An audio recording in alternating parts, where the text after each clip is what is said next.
I'm going to show you another way for you to create quick activities for your students other than using the quick launch. So if we were to go to create, I'm going to press lesson even though I'm not going to create a full out lesson, just for us to have access to these right here that are also really engaging. So this section is called interactive for a reason. So you can have videos. If I click on videos, it'll take me to this section after I press add, where there are all of these videos that are already pre-made, and all of them basically have questions that students can answer. So let's say if I go to the shapes one, I click on it, it's a vocabulary video, and if I click on this question, it'll show me what it is. A right triangle always has blank of 90 degrees, one angle, two angles, four angles. So here, they already have this question. If for some reason you didn't like it, you could delete this activity, or you could just save it because this was just for you to see it. Here's another open-ended question. All of these are open-ended questions, and these are great. So if you wanted to do that, you can. Let me go back so I can show you other videos. Let's say we wanted to go to video, and I wanted to find a video that maybe wasn't vocabulary because they do have a lot of vocabulary videos. So let's see. Vowels, 7 principles of the Constitution. Let me do something for first grade. So now, states. Interesting. Let's do life cycles because I felt like I did life cycles earlier. So here's a frog. Here are your videos.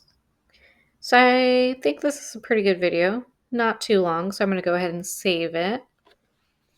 And now that's one of my activities that I have. So now, either you can save this and exit, and you will just have this one activity for the students to do.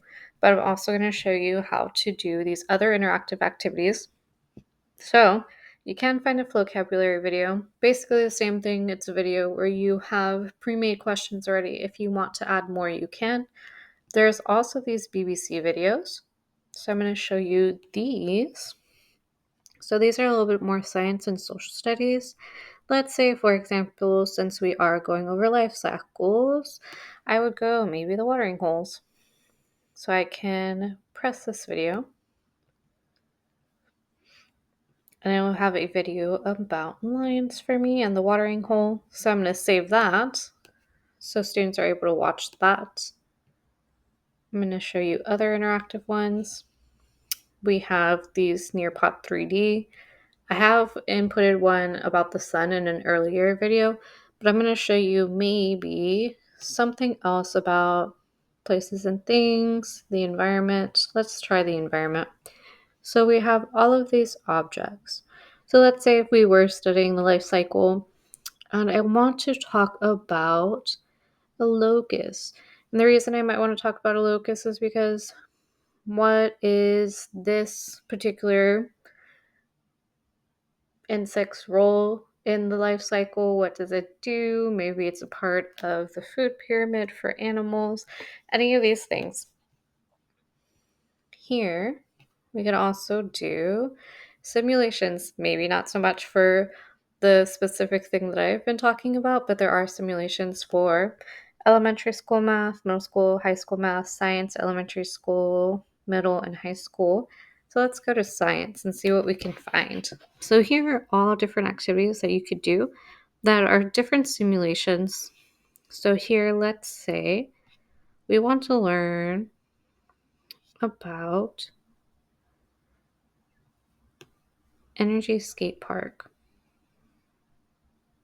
So if I click on this, I can save it, and I'll show you what that looks like whenever we go through this and I preview it. But I'm just showing you the different activities that you can do and the field trips you had seen before if you watched my previous videos. So let's say I want to, this one, because we've been talking about animals, I'm going to put this reef in. So All of these activities, you can do them one at a time, or you can pair two of them together, or you could do this whole thing with your students. So I'm going to go ahead and preview this. So this is from the student's end. They would see this video.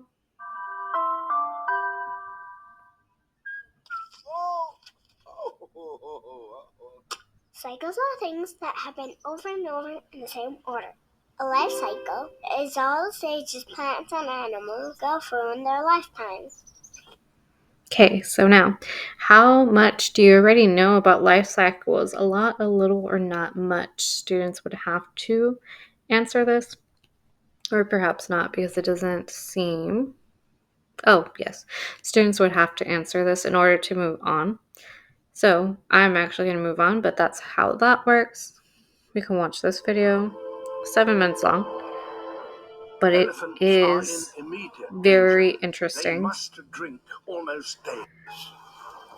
Because these are real animals, these are things that are happening in real life versus that little cartoon version of it. So you can look at these videos that are really interesting, and students would get really excited to see animals in their natural habitat because this is BBC.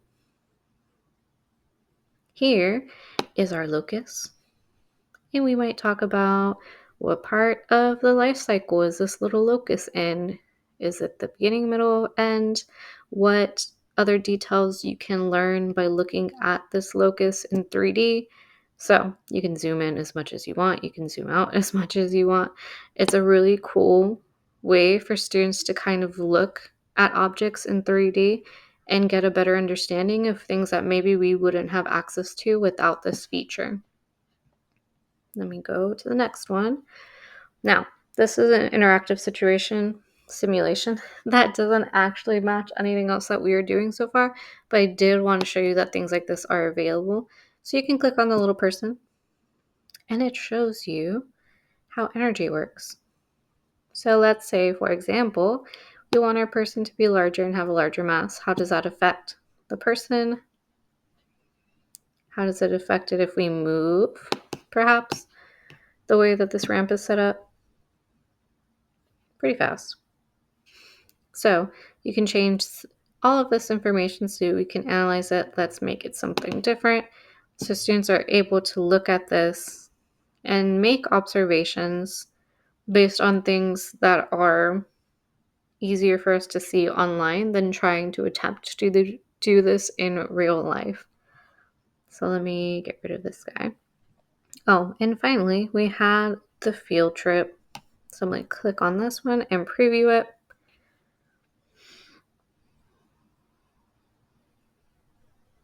So here we have a different type of environment that students may not have seen already if they are not able to access like deep sea diving, scuba diving. So here you can actually see a lot of different creatures. Students can make observations about what is going on. Maybe there are different things that they will notice that you didn't notice yourself as you were going through this. So it's really nice to have this as a conversation starter or a point of discussion. So students are able to kind of go through this in any way that they like to observe a natural environment that they may not have access to already. So those are the interactive features on here.